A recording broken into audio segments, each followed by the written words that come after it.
ایک اور سورہ اللہ تعالیٰ نے نازل فرمایا، سورہ قاف، اس میں آخرت کا موضوع ہے اور بتایا گیا کہ قرآن کی عظمت کیا ہے۔ قاف والقرآن المجید، قسم ہے قرآن کی، بزرگ قرآن مجید۔ بل عجبوا ان جاء، یہ مکے والوں کو اس بات پر تعجب ہو، ان جاءہم منذر منہم، انہی میں سے ایک خبردار کرنے والا ہے، اس لیے کہ ان کا یہ بات ان کے ذہنوں میں حلق کے نیچے نہیں اتری کہ مرنے کے بعد انسان زندہ ہو سکتا ہے۔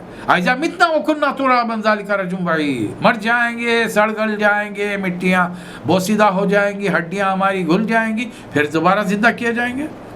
بڑا سمپل جواب ہے اللہ کی طرف سے، قد علمنا ما تنقص الارض منہم، تم جب زمین میں جاؤ گے ہم مانتے ہیں، جلا بھی دیے جاؤ گے، سمندر میں ڈالے جاؤ گے، پرندے نوچ کے کھائیں گے، پھر وہ پرندے بھی مر جائیں گے، ان کے ذرات زمین میں بکھر جائیں گے، زمین جو کچھ کھاتی ہے تمہارے ذرے سارے محفوظ ہیں۔ وَعِندَنَا کِتَابٌ حَفِیظٌ، اور ہمارے ہاں جو کتاب ہے اس میں پورا ریکارڈ ہے تمہارا۔ اب بتاؤ تمہارا دوبارہ ریسائیکل کر کے تم کو پیدا کرنا مشکل ہے، یا پھر ذرا نظر اٹھا کے دیکھو، افلم ينظروا الى السماء فوقهم كيف بنيناها وزيناها وما لها من فروج، آسمان کو دیکھو، اور آج کا سائنسدان بتا رہا ہے کہ آج یہ ترقی مسلمانوں نے کی ہوتی تو دنیا والوں کو بتاتے کہ ہاں کائنات میں، پوری کائنات میں کہیں رکھنا، کوئی کمی کوئی کسر باقی نہیں، ہر چیز اپنی جگہ پر پرفیکٹ ہے، اور یہ پرفیکٹ بنائی کس نے؟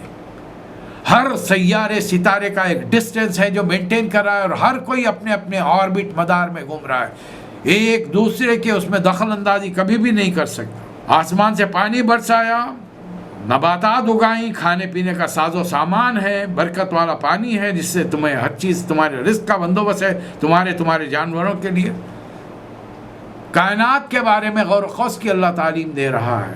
اچانک پھر آیت نمبر 12 سے کذبت قبلہم قوم نوح، اصحاب مختلف قوموں کے بارے میں ہے، فرعون، عاد، اخوان لوط، اصحاب الایکہ، قوم تبع، ہر کسی نے اپنے نبیوں کو جھٹلایا تو نتیجتاً ہم نے ان کے ساتھ پورا بدلہ لیا، اور اللہ کے عذاب ان پر چسپاں ہو کر رہ گیا۔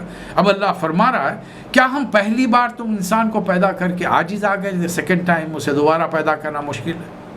وَلَقَدْ خَلَقْنَا الْإِنسَانَ وَنَعْلَمُ مَا تُوَسْوِسُ بِهِ نَفْسُهُ، ہم نے انسان کو مٹی سے بنایا ہے، اور اس کے دل میں اٹھنے والے خیالات سے اور دل میں اٹھنے والی تمناؤں آرزوؤں سے ہم واقف ہیں۔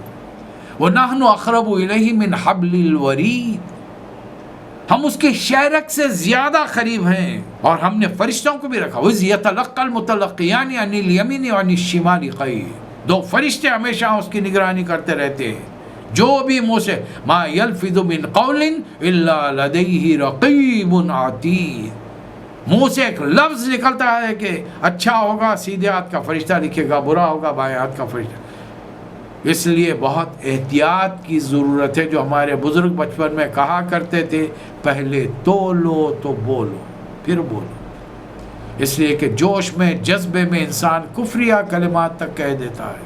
بڑی احتیاط کے بعد مائیں اپنے بچوں کو بد دعائیں دیتی ہیں، جوش، جذبہ، غصہ، بڑی احتیاط کی، اور یہ جو فرشتے ہیں یہ آمین کہتے ہیں، اور فرشتوں کی آمین اللہ کے ہاں قبول ہوتی ہے۔ قیامت ہوگی، انسان کو پکڑ کر اس کے روح ڈال کر اللہ کے دربار میں حاضر کیے جائیں گے، پھر وہاں پر حساب کتاب ہوگا۔ جہنمی جہنم میں جائیں گے تو جہنم پکار کر پوچھے گی، حل من مزید، مالک اور کوئی ہے تیرا نافرمان جس کو میں جلا کے خاک کر دوں؟ کیا جواب دیا اس کے برخلاف جو جنتی ہوں گے ان کے لیے بڑے انعامات ہوں گے، بڑی اللہ کی نعمتوں میں ہوں گے، یہ ان کے لیے ہوگا عبرت کا سامان، جو شخص دل رکھتا ہو یا جو توجہ سے اللہ کے کلام کو سنے۔ ہم نے یہ آسمان و زمین بنائے 6 دنوں میں، وما مسنا من لغوب، سورہ قاف میں اللہ تعالیٰ ایک اس بات کی تردید فرما رہا ہے جو عیسیٰ علیہ السلام کے ماننے والوں نے ان کے نام سے ایک کتاب میں گھڑ کر ڈال دیا۔ عیسیٰ علیہ السلام کے ماننے والوں کی کتاب میں بھی لکھا ہے کہ اللہ تعالیٰ نے 6 دنوں میں کائنات بنائی، created the universe in 6 days، لیکن ایک جملہ لکھ دیا گیا تھا، آج کل کی پرنٹ جو پرنٹ ہو رہی ہیں اناجیل، اس میں سے وہ جملہ شاید نکال لیا گیا، the seventh day he rested، اب نکال لیا گیا. کیوں؟ اللہ میں تھک گئے تھے، اس لیے انہوں نے ایک دن چھٹی لی. جب خالق چھٹی لے سکتا ہے تو مخلوق کو کیا ہے؟ انہوں نے ہم کو بھی چھٹیاں دینی شروع کی.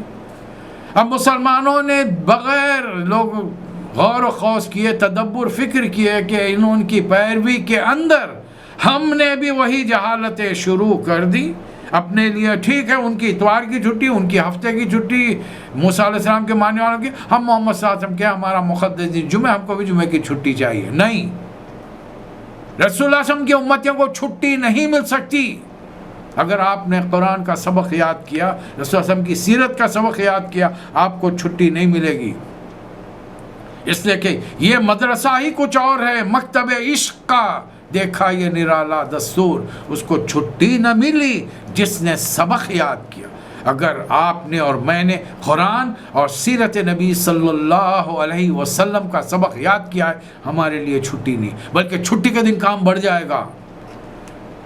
دفتری مصروفیات، فیکٹری کی کاروباری مصروفیتوں سے چھٹی ملے گی تو ہم دین کی خدمت میں لگ جائیں گے. پورا دن گھر بار کے ساتھ، محلے والوں کے ساتھ، دور دور کے علاقوں میں غیر مسلموں کے ساتھ ہم پلاننگ کریں گے، پروگرامنگ کریں گے، ان تک بات پہنچانے کی حتی المقدور ہم کوشش کریں گے. لیکن ہم کہاں کریں؟ تو اللہ یہاں فرما رہا ہے، ہمیں معلوم ہے اے نبی صلی اللہ علیہ وسلم، نحن اعلم بما یقولون، یہ مکے والے کیا کیا کر رہے ہیں. وما انت علیہم بجبار، اب آپ کو ان پہ داروغہ بنا کر تو نہیں بھیجے کہ ڈنڈا لے کر آپ ان سے مسلمان کے. فذکر بالقرآن من یخاف وعید، آپ تو بس قرآن کے ذریعے ڈرائیے. فذکر بالقرآن، give them reminder, continue giving your reminders through Quran and Hadith, that's all. اس کے علاوہ کسی اور کی چیز کے ذریعے تبلیغ نہیں ہو سکتی. بہت سارے میرے بھائیوں کو مجھے معلوم ہے ناگوار گزرے گا، یہ تقریریں بڑی بھاری گزرے گی، لیکن جو رسول اللہ صلی اللہ علیہ وسلم کی سیرت ہے اس کے مقابلے میں 150 سال پرانی چیز کو ہم اتنی اہمیت تو نہیں دے سکتے. اب اللہ کا یہ جملہ کس کا ترجمہ ہے آپ کے گھر میں؟ پڑھیے اسے.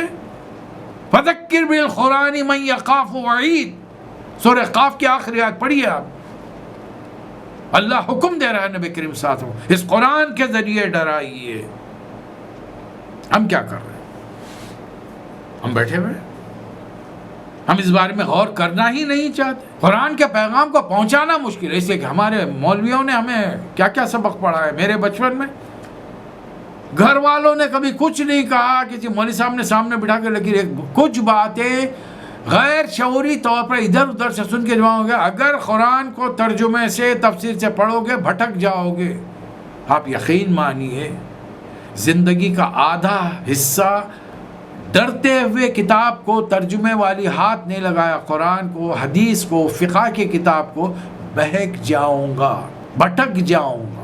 اللہ تعالیٰ کو پتہ نہیں والدین کی کون سی نیکی پسند آئی کہ اللہ تعالیٰ نے خاص موقع پر توجہ دلائی، ذہن کو اس رخ کی طرح موڑا، قرآن مجید کو ترجموں سے، تفسیروں سے پڑھنا شروع کیا. 8 9 10 تک ترجمے پڑھ لیے، مل کر ایک گروپ اسٹڈی کرتے تھے. ہم 5 7 تفسیریں ان کا مطالعہ کر لیا.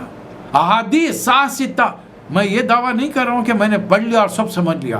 میں نے اردو میں 7 کی میرے گھر رکھی ہوئی کتابیں ہیں، میں نے پوری پڑھنے کی کوشش کی. جتنا میں یہ نہیں کہہ رہا ہوں کہ میں پورا سمجھ گیا، اس لیے کہ مجھے حضرت عمر کا وہ قول یاد آیا.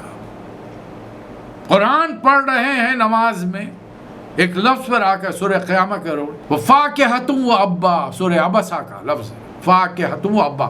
سوچنے لگے حالانکہ عربی داں ہیں، شاعری سے بڑی دلچسپی ہے، بڑے اچھے معلومات بہت ہیں. لفظ ابا پہ رک گئے کہ ابا کے معنی کیا ہے. بڑی دیر غور کرنے کے بعد میں خود اپنے آپ سے یہ جملہ کہا، عمر تیری ماں تجھے روئے. ایک لفظ سمجھ میں نہیں آیا تو کیا جتنا اب تک سمجھ میں آ چکا ہے عمل کر لیا؟ ہاں. کیا فرمایا حضرت عمر نے؟ جو سمجھ چکے ہو اس پر تو پہلے عمل کرنا شروع کر دو. نیت صحیح ہوگی آگے بڑھتے جاؤ گے، یہ چیزیں بقایا اور کھلتے جائیں گی تم پر. نہیں اب میں پہلے ضد کر کے بیٹھوں، پہلے مجھے معلوم ہو جائے، پہلے میں سب سمجھ لوں، اس کے بعد میں دین پر عمل کروں گا. یہ ہٹ دھرمی، یہ ضد انسان کو کسی کام کا نہیں چھوڑتی. ایک بات، اسی لیے رسول اللہ صلی اللہ علیہ وسلم نے کیا سہولت دی ہے مجھے اور آپ کو، بلغوا عنی ولو آیا، ایک بات میری تم جانتے ہو تو پہنچا دو۔ چلیے آج سے ایک بات پر آپ اور میں عمل کرنا شروع کر۔ ہمارے نبی صادق تھے، سچے تھے۔ طے کر لیجئے میں اور آپ، زندگی میں کچھ ہو جائے، بڑے سے بڑا نقصان ہو، بڑے سے بڑا فائدہ ہونے والا ہو، ہم جھوٹ نہیں کہیں گے۔ جس دن سے میں اور آپ عمل کرنا پریکٹیکلی، عملی طور پر زندگی میں اسے اپلائی کریں گے، امپلیمنٹ کریں گے، آپ دیکھیں گے کہ بقایا چیزیں آسان ہو جائیں گی۔